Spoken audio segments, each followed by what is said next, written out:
किछि दिन तले कालबैशाखी रे धान फसल नष्ट होइथिला। एबे रोग पोक लागी नष्ट हेउछि फसल।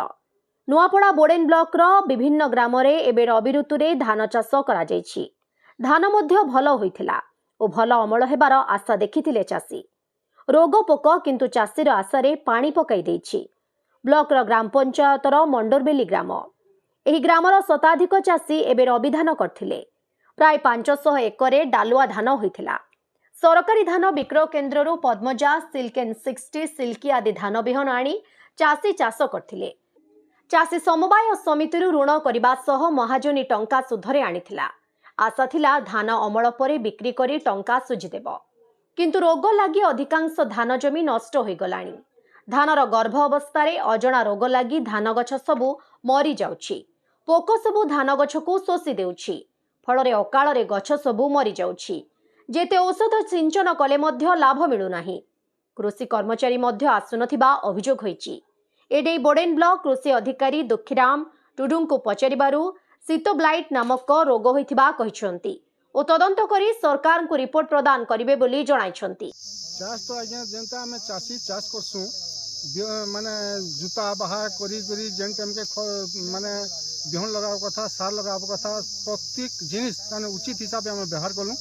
व्यवहार कला भितर देखा गला जे लास्ट के जेन प्रकार गोटे पोक लागला धान केंडा बाहरबा टाइम के तो से कीड़ाटा काना करछे आज्ञा संपूर्ण मात्रा धान के चुही दउछे और संपूर्ण नष्ट हो जाउछे। तो इथिर लागि आमे अनेक प्रकार औषध पत्र भी लगे देखलु कौन सी प्रकार काम नहीं दबार। तो इथिर लागि आमे सरकार के जणामु और पत्र पत्रिका बाहर करूँ बोलिक आमे गोटे भावना रखीछू और सरकार किसी आमर व्यवस्था करबे बोलिक। तमर केते चाष जमी नष्ट होइछे? मोर 7 एकड़ खंड नष्ट होइछे। अच्छा, आगर प्रशासन कागे कहितले? आगरु आमे VLW कहलु से बेले मु छुट्टी रे अछि और आमर गाँ साथी कहो गाँ साथी बेले से मुई गले क्या करबी मोर तो किछि नहीं ही पारे तो आपण ऊपर लेवल के जणा है बोली कहले हति लागि आमे ऊपर लेवल के जणाबा लागि बाध्य होउछु। एबे आपण काना चाहछन?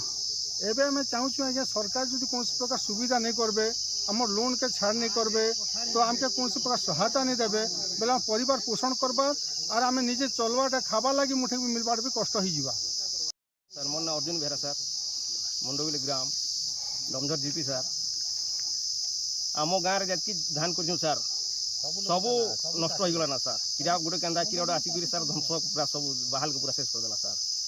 ग्राम सभा भी कहली सर हाँ जो छूँ एमती सेमती गाँ साथी भी पठामी बेले एप तक भी छन तक नहीं पठाब काठे भी जीतली खड़ियार सर और तापर देखली ऋण फुण आनी छूँ गुड़ा नबी और हाथ नबी सार फार दुकान रो उधार कर 5% आनी छूँ सर से केन्दा करी आम चली पारमु सर गोटे सरकार सहायता नहीं देले सर केन्दा चली पारमु। आज्ञा चाष तो कोनो आज्ञा भल भाव चाष होइथिला धान बाहर बार टाइम रे पूरा बर्बाद हो गई आज्ञा कीड़ा चुही करी पूरा बर्बाद कर देला ना और किसी भी नहीं बाहर आज्ञा पशे भी नहीं बाहर एंता बुड़ी गला पूरा और इनु काना करा जिबा गवर्नमेंट किसी सहायता देबे बोले चली हेबा जेते सार खत आनी कर लगाई छे और गोलारू लोन फोन जेते आनी छो इटा तो केनु भरमु आज्ञा सरकारी साहाय्य दरकार मला संग समान और परिवार केने चलामु आज्ञा चाष तो गला।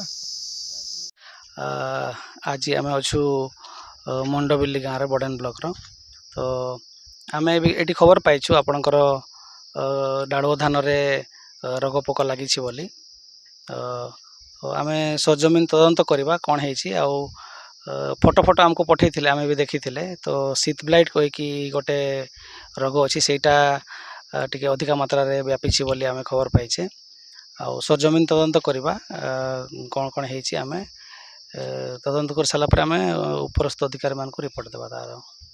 नुआपड़ा जिल्लारू जगन्नाथ सागर रिपोर्ट ओडिशा हाइलाइट समाचार।